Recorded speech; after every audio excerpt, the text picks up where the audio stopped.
Selamat siang, perkenalkan nama saya Yohana Lady Mutiara Sinaga dengan NPM 22.245 dari kelas E. Di sini saya akan membacakan resensi buku Dunia Sofi. Sokrates, orang yang paling bijaksana adalah orang yang mengetahui bahwa dia tidak tahu. Sofi segera mengenakan daster dan bergegas menuju dapur. Ibunya sedang berdiri di dekat meja dapur. Sofi memutuskan untuk tidak mengatakan apapun mengenai selendang sutra itu. "Apakah ibu sudah mengambil koran?" tanyanya. Ibunya berpaling. "Maukah kamu mengambilkannya untukku?" Sofi melesat keluar pintu dalam sekejap menuju kotak surat.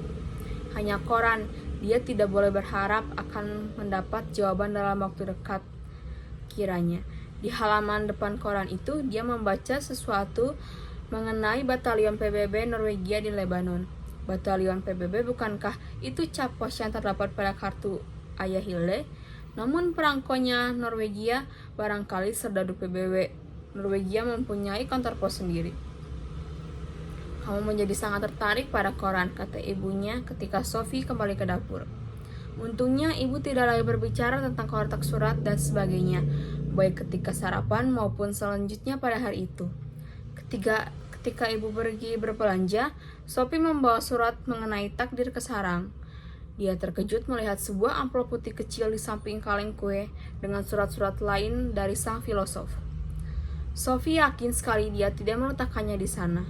Amplop ini juga basah di sudut-sudutnya, dan di situ terdapat beberapa lubang persis seperti yang telah diterimanya kemarin. Apakah sang filosof telah datang ke sini? Apakah dia tahu tentang tempat persembunyian rahasianya? Mengapa amplop itu basah? Semua pertanyaan ini membuat kepalanya pusing. Dia membuka surat itu dan membaca isinya. "Sofi yang baik, aku membaca suratmu dengan penuh minat, dan bukunya tanpa sedikit penyesalan. Sayangnya aku harus mengecewakanmu berkenaan dengan undangan itu. Kita akan bertemu suatu hari nanti, tetapi mungkin agak lama juga sebelum aku dapat datang sendiri ke sana. Aku harus menambahkan bahwa mulai sekarang aku tidak lagi mengirimkan sendiri surat-suratku. Lama-lama itu akan terlalu berbahaya. Kelak surat-surat akan dikirimkan oleh utusan kecilku. Selain itu, surat-surat tersebut akan dibawa langsung ke tempat rahasia di taman ini. Kamu boleh terus menghubungiku kapan saja kalau kamu perlu. Caranya, letakkan sebuah amplop merah jambu dengan sepotong kue atau segumpal gula di dalamnya. Jika utusan ini menemukannya, dia akan membawanya langsung kepadaku." Sungguh tidak menyenangkan menolak undangan gadis muda untuk minum kopi, tapi kadang-kadang terpaksa dilakukan. NB lagi, "Jika kamu menemukan selembar selendang sutra merah di suatu tempat, tolong simpan baik-baik. Kadang-kadang barang milik pribadi suka bercampur-campur, terutama di sekolah, tempat-tempat semacam itu. Dan ini adalah sebuah kursus filsafat. Salam, Alberto Knox." Sofi telah menjalani kehidupan hampir selama 15 tahun dan telah menerima begitu banyak surat di usia yang masih muda. Setidak-tidaknya pada setiap hari Natal dan hari ulang tahunnya, tapi surat itu adalah apa yang paling aneh yang paling diterimanya. Tidak ada cap pos di situ. Bahkan surat itu tidak ditaruh di kotak surat, tetapi dibawa langsung ke tempat persembunyian Sofi yang paling rahasia di semak-semak tua. Kenyataannya bahwa surat itu basah pada musim semi yang kering juga merupakan sesuatu yang misterius. Yang paling aneh dari semuanya adalah selendang sutra itu. Tentu saja sang filosof pasti mempunyai seorang murid lain. Pasti begitu, dan murid lain itu telah kehilangan selendang sutra merah. Benar, namun bagaimana benda itu bisa sampai di bawah tempat tidur Sofi? Dan Alberto Knox, nama macam apa itu? Satu hal sudah jelas, kaitannya antara sang filosof dengan Hilde Moller Knack. Tapi bahwa ayah Hilde sendiri sampai salah menuliskan alamat, itu benar-benar tidak dapat dipahami. Sofi duduk lama sambil memikirkan hubungan apa yang mungkin ada antara Hilde dan dirinya. Akhirnya dia menyerah. Sang filosof telah menulis bahwa dia akan bertemu dengannya suatu hari nanti. Barangkali dia juga akan bertemu dengan Hilde. Dia juga membalik-balikkan surat itu. Kini dia juga melihat bahwa ada beberapa kalimat yang ditulis di belakang. Adakah sesuatu yang disebut kesopanan alamiah? Orang yang paling bijaksana adalah yang mengetahui bahwa dia tidak tahu. Pengetahuan yang sejati berasal dari dalam, Barang siapa yang mengetahui yang benar akan bertindak yang benar akan bertindak benar. Sophie tahu bahwa kalimat-kalimat pendek yang tertulis di dalam amplop putih itu dimaksudkan untuk mempersiapkan menerima amplop besar berikutnya yang akan tiba tak lama kemudian. Tiba-tiba dia mendapatkan gagasan jika si utusan datang ke sarang untuk mengirimkan amplop coklat itu. Sophie duduk saja dan sana menantikan pria itu. Atau dia seorang wanita. Dia pasti hanya dapat bertanya-tanya hingga pria atau wanita ini memberitahunya tentang filosof. Suara itu menyebutkan bahwa si utusan itu kecil. Mungkinkah dia seorang anak? Adakah sesuatu yang disebut kesopanan alamiah? Sophie tahu bahwa kesopanan adalah kata yang sudah ketinggalan zaman untuk rasa malu. Misalnya karena terlihat telanjang, tapi apakah memang wajar untuk merasa malu karena itu? Jika sesuatu itu wajar, pikirnya itu sama bagi setiap orang. Jadi, pastilah masyarakat yang menentukan apakah boleh dan tidak boleh kita lakukan. Ketika nenek masih muda, tentu saja kita tidak boleh berjemur dengan dada terbuka. Tapi kini kebanyakan orang menganggapnya wajar. Meskipun hal itu dilarang keras banyak negara. Inikah filsafat? Sophie bertanya-tanya. Kalimat berikutnya adalah orang yang paling bijaksana adalah orang yang mengetahui bahwa dia tidak tahu. Lebih bijaksana dari siapa? Jika yang dimaksud sang filosof adalah seorang yang menyadari dia tidak mengetahui segala sesuatu di dunia itu, lebih bijaksana dibandingkan dengan seseorang yang hanya mengetahui sedikit. Tetapi mengira bahwa dia mengetahui yang hanya mengetahui sedikit, tetapi bahwa dia yang mengetahui segalanya, ya, itu memang tidak sulit untuk disetujui. Sophie pernah memikirkan itu sebelumnya, tapi semakin dalam dia berpikir, semakin jelas baginya bahwa mengetahui apa yang yang tidak diketahui adalah juga semacam pengetahuan. Hal paling tolol yang diketahuinya adalah jika orang bersikap seolah-olah dia mengetahui segala sesuatu yang sama sekali tidak diketahuinya.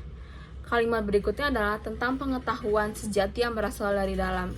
Tapi, bukankah semua pengetahuan itu masuk ke kepala setiap orang dari luar? Selain itu, Sophie dapat mengingat beberapa kejadian ketika ibunya atau para guru di sekolah berusaha untuk mengajarinya sesuatu yang bisa belum dapat diterimanya. Dan dia baru benar-benar mengetahui sesuatu ketika dia telah menambahkan sesuatu pengetahuan kepada dirinya sendiri. Bahkan kadang-kadang dia tiba-tiba memahami sesuatu yang sama sekali tidak dapat dia pahami sebelumnya. Itulah barangkali yang dimaksudkan dengan pencerahan. Sejauh ini, tidak ada masalah Sophie mengira dia telah dapat mencerna dengan baik ketika pertanyaan pertama. Tapi pertanyaan berikutnya begitu aneh sehingga mau tak mau dia tersenyum. Barang siapa mengetahui yang benar akan bertindak benar. Apakah itu berarti bahwa jika seseorang merampok sebuah bank itu karena dia tidak mengetahui hal yang baik? Sophie tidak berpendapat begitu. Sebaliknya dia berpendapat bahwa baik anak-anak maupun orang dewasa melakukan hal-hal tolol yang mungkin mereka sesali sesudahnya justru karena mereka telah melakukan hal-hal yang bertentangan dengan penilaian mereka sendiri yang lebih baik. Ketika duduk sambil berpikir, Sophie mendengar sesuatu menggerisik di tengah belukar kering di sisi lain pagar, tanaman yang paling dekat dengan hutan. Mungkinkah itu si utusan? Jantungnya mulai berdegup lebih kencang. Kedengarannya seperti seekor binatang yang sedang mendekat dengan suara terengah-engah. Saat berikutnya, seekor labrador besar mendesak masuk ke dalam sarang. Mulutnya menggigit sebuah amplop coklat besar yang dijatuhkannya di kaki Sophie. Itu terjadi begitu cepat sehingga Sophie tidak sempat bereaksi. Saat berikutnya, dia duduk dengan amplop besar di kedua tangannya, dan si labrador keemasan telah berlari masuk hutan lagi. Begitu semuanya berlalu, dia baru bereaksi. Dia mulai menangis. Dia duduk seperti itu sejenak, kehilangan seluruh perasaan akan waktu. Lalu tiba-tiba dia melihat ke atas. Jadi itulah utusannya yang termasyur. Sophie mengemuskan napas lega. Jelas itulah sebabnya mengapa pinggiran amplop-amplop itu basah dan ada lubangnya. Mengapa hal ini tidak pernah terpikirkan olehnya? Kini akalnya bisa menerima saran sang filosof agar menaruh sebuah kue atau segumpal gula dalam amplop jika dia menulis surat kepada sang filosof. Dia mungkin tidak selalu secerdas yang diinginkannya. Tetapi siapa yang dapat menduga bahwa utusan itu adalah seekor anjing yang terlatih? Itu memang sedikit di luar kemampuan. Kini, dia bisa mengabaikan sama sekali keinginannya memaksa si utusan untuk mengungkapkan tempat tinggal Alberto Knox. Sophie membuka amplop besar itu dan mulai membaca. Sophie yang baik, ketika kamu membaca ini, kamu mungkin telah bertemu Hermes. Tapi kalau belum, aku tambahkan di sini bahwa dia adalah seekor anjing. Tapi jangan khawatir, kelakuannya sangat baik dan lagi pula jauh lebih cerdas dibandingkan dengan banyak orang. Dia sama sekali tidak pernah berusaha untuk menimbulkan kesan bahwa dia lebih pandai daripada yang sebenarnya. Perlu juga kamu ketahui bahwa namanya bukannya tanpa makna. Dalam mitologi Yunani, Hermes adalah utusan para dewa. Dia juga dewa para pelaut. Tapi kita tidak akan mengurusi hal itu. Setidak-tidaknya untuk saat ini, yang lebih penting adalah Hermes juga memberikan namanya untuk kata hermetic, yang berarti tersembunyi atau tak terjangkau. Bukannya tidak cocok dengan tugas Hermes untuk menjaga agar kita berdua tetap bersembunyi satu sama lain. Jadi, si utusan telah diperkenalkan, tentu saja dia akan datang kalau namanya dipanggil dan berkelakuan sangat baik. Tapi kembali pada filsafat, kita telah menyelesaikan bagian pertama pembelajaran itu. Aku mengacu kepada para filosof alam dan tindakan mereka untuk tegas-tegas menjauhkan diri dari gambaran mitologi dunia. Kini kita tidak akan bertemu dengan 3 filosof klasik besar, Socrates, Plato, dan Aristoteles. Masing-masing dengan caranya sendiri, para filosof ini memengaruhi seluruh peradaban Eropa. Para filosof ini juga disebut sebagai pra-Sokrates, sebab mereka hidup sebelum zaman Socrates. Meskipun Demokritus meninggal beberapa tahun setelah Socrates, semua gagasannya termasuk filsafat alam pra-Sokrates. Socrates mewakili suara era baru, secara geografis maupun temporal. Dia adalah filosof besar pertama yang dilahirkan di Athena, dan baik dia maupun kedua penerusnya hidup dan bekerja di sana. Kamu mungkin ingat bahwa Anaxagoras juga hidup di Athena sebentar, tetapi kemudian diusir keluar, sebab dia mengatakan bahwa matahari adalah sebuah batu merah panas. Tahu nasib Socrates itu tidak lebih baik. Sejak zaman Socrates, Athena merupakan pusat kebudayaan Yunani. Juga penting untuk dicatat perubahan karakter dalam proyek filsafat itu sendiri, sementara ia berkembang dari filsafat alam hingga Socrates.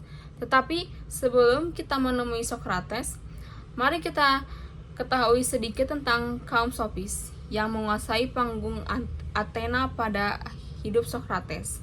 Angkat tirai Sofi, sejarah gagasan-gagasan itu seperti sebuah drama dengan banyak babak.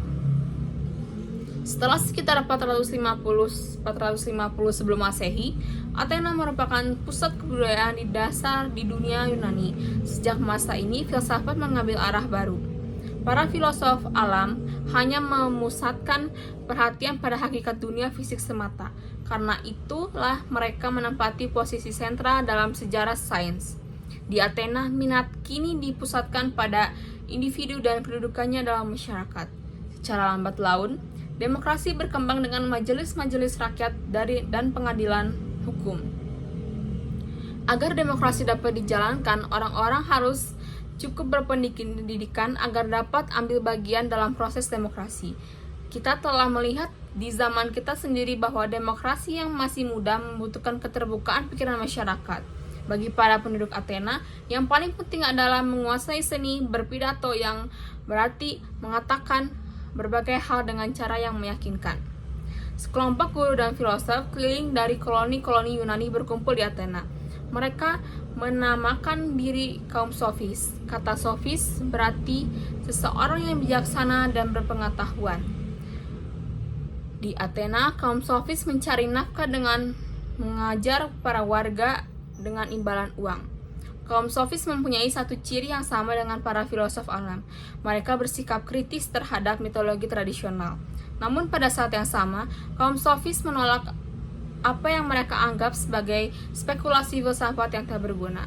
Mereka berpendapat bahwa meskipun ada jawaban untuk pertanyaan filosofis, manusia tidak dapat mengetahui kebenaran mengenai teka-teki alam dan jagat raya. Dalam filsafat, pandangan seperti ini dinamakan skeptisisme. Sekian dari resensi buku Dunia Sophie. Terima kasih. Selamat siang.